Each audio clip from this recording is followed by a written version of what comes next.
سورة الشمس.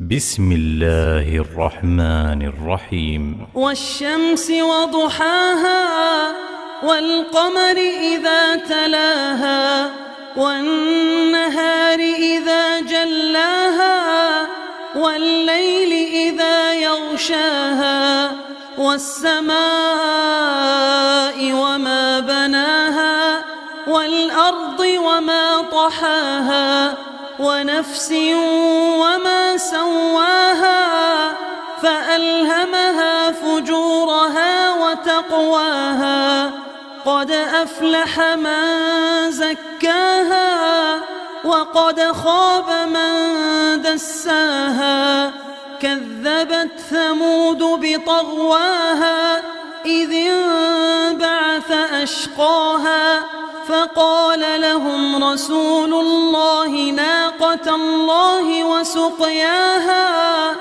فكذبوه فعقروها فدمدم عليهم ربهم بذنبهم فسواها ولا يخاف عقباها.